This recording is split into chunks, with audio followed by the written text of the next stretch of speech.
25. Stack that shit like that. 25. Stack that shit like that. 25. Stack that shit like that.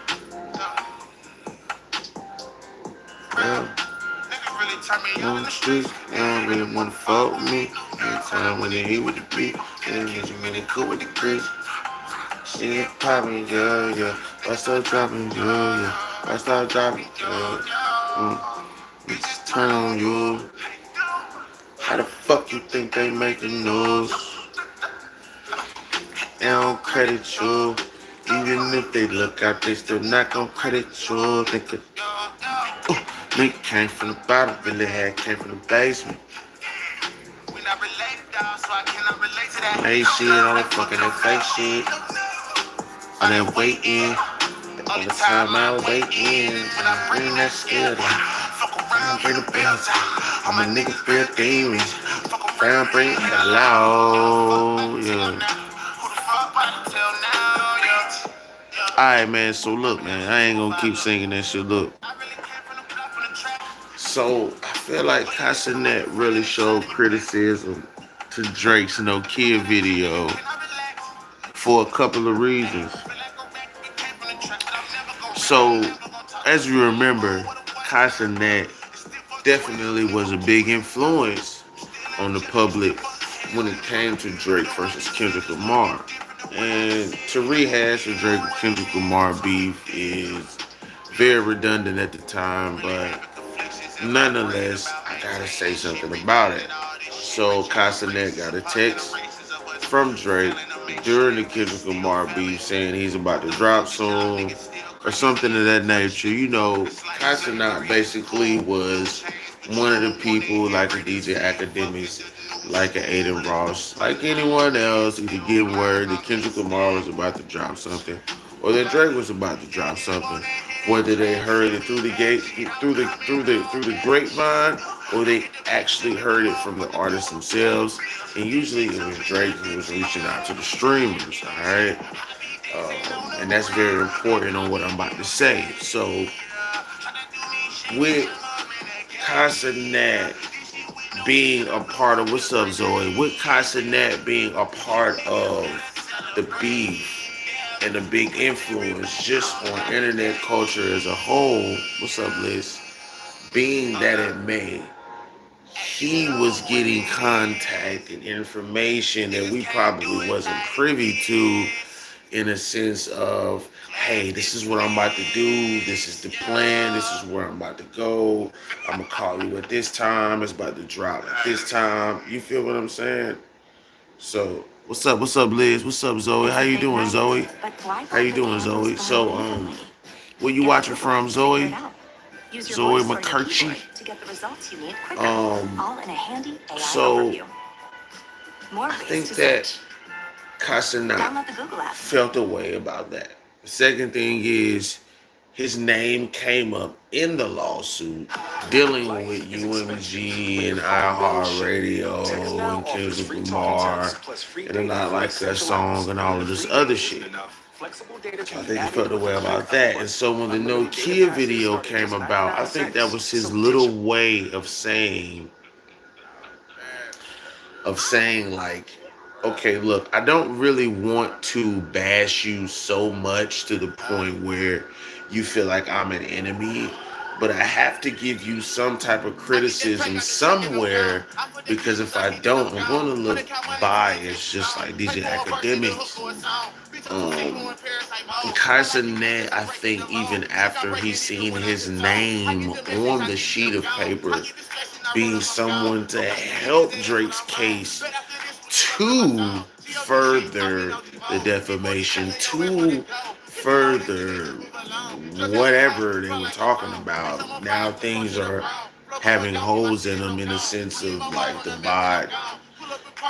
defamation case that was in this state, then it got shot down. The defamation case that was in this state, whatever fucking pre-petition case was going, all this law litigation, um, legalese talk. So, we got Kai Cenat finally having some type, for me, some type of backbone in the sense of, okay, let me say something about this person and not be so biased because what gave off a certain type of energy in the checking the temperature in the room type of deal was when Kendrick Lamar got accepted to do the Super Bowl, and you seen the different perspectives that people had about Kendrick Lamar not only doing the Super Bowl but actually when he was performing the Super Bowl. So a lot of the times, a lot of this shit was like, a lot of the times, this shit was like, it wasn't like Drake paid him, but it was almost like it paid you to go against Kendrick Lamar. A lot of people took the juxtaposition, and I honestly, truly believe there's a psychology, there was a psychology behind people taking the juxtaposition in the sense of like, all right, either I'm going to talk about Drake in a manner so biased that I don't even see why Kendrick could even win until it's so overwhelmingly obvious that I'm being biased that I'll give in somewhat, but I'll still give points. That's Maul. DJ Academics, I promise you, still feels like Drake won the beef because he has more money, or I don't know. You know what I'm saying? What's going on, Semi Uzi? So doing pretty good, man. Thumbs up, not gonna lie. So, I just feel like, Ball with the completely biased view, kind of underlying is attacking Joe Budden in a sense, but more so than not, he does have some type of contact with Drake. He claims he does, so I have to go with that because it hasn't been disputed every time he says something about it, so I gotta go with that. Um, when it comes to DJ Academics, he's very biased, like I said before. When it comes to Kai Cenat, I think he finally realizes that he has maybe more power than Drake, not in a sense of fandom, but in a sense of maybe influence. I think Casanet's name has more influence, but I think Drake could shut things down more. But I think probably a little bit less of that now because he's going against UMG, which probably was helping him shut a lot of the stuff down that he didn't want, such as like Pusha T diss track, or maybe even like let's just say they halted Meek Mill somehow. I don't know. I'm just throwing it out there. That's not confirmed at all. I'm just throwing different names out there that are already attached to Drake's name in a sense. But what I mean by that is you see control is one of the main variables in this, and usually Drake's name is synonymous with the control part. And a lot of people want to try to low key throw the Jewish thing in there. I don't necessarily think you should do that. It's not fair because it's more so of a psychology of, I think he thinks that helps him in what in the weird shit that's going on. I've met a couple of good Jewish people myself, and they don't act like that. So it's more so like he's a whole nother set of a person. Like whatever you mix with, whatever you went through in life, obviously that sent you to a point where it has nothing to do with your race or anything. At this point now, it just has something to do with how you treat people on a regular basis. That has like you could be whatever the fuck, you know what I mean? If you treat a person right, that is what it is. A lot of the rumors that was going around was him fucking on people's wives, trying to holler at their girls. And this wasn't just rappers, this is people who were dealing in tech, maybe lawyers, maybe fucking, I don't know, politicians. Who gives a fuck, right? It just matters that you don't want to make enemies with the wrong people, or you don't want to just, because it's not some, man, people are so rich or so fucking well off that you can't really fuck them over. It's just more of a like, you piss me off, so now I'm just going to make your life a living hell type of deal. You don't want to piss off the wrong person, but certain people are very sensitive and you could probably get away with it. I feel like Drake met a couple of those people that didn't do anything at all. He wasn't going to do anything at all. He kept doing it to people, and now this is the result of it.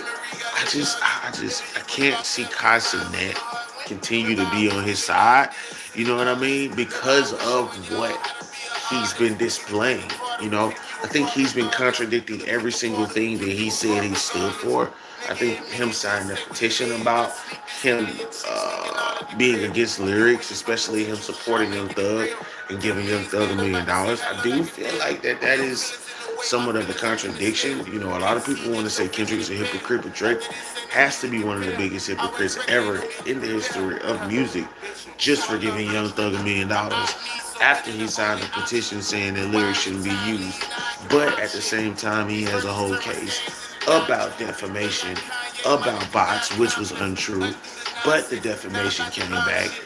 He also placed different lawsuits in multiple states to make sure he can get that off because of lyrics in the song. So you know, this is one big fuckery, you know, of an issue for Drake. This is why people are coming at his head. It's not even because of the lawsuit.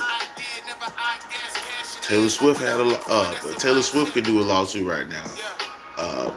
Kendrick Lamar has a lawsuit right now. Taylor Swift doesn't have one, but she could do one, right? Chris Brown has one right now. Who else? Somebody just won. It was a producer. Turbo. You know what I'm saying? Run me up, Turbo, whatever the fuck his name is. He just won like a $10 million lawsuit. You know what I'm saying? We got Limp Bizkit fighting for like a $20 million lawsuit. We got a lot of people who are suing now. And so, you know, Drake did one good thing. I feel like he started a trend of people suing to get their cash, but they're suing to get their cash. They're not suing because they got dissed in front of the public because they wanted to battle. It's just totally different. Just totally different. No one can try to. If someone can convince you that he's suing and it's not because of Kendrick Lamar, they could probably scam you out of all the cash that you have. I mean, why didn't you sue for Meet the Grams? Meet the Grams was probably more of a case than Not Like Us. Not Meet the Grams was talking to your folks and talking about a whole bunch of shit, my brother. Why is not Meet the Grams in court? Very confusing. Very confusing. So, you know, that was just one of the biggest holes that I seen. You know what I'm saying? Meet the Grams is definitely supposed to be one of them songs you're supposed to be suing about. I don't know why the fuck you haven't been suing about it if you gonna go this far and this beyond on some bullshit.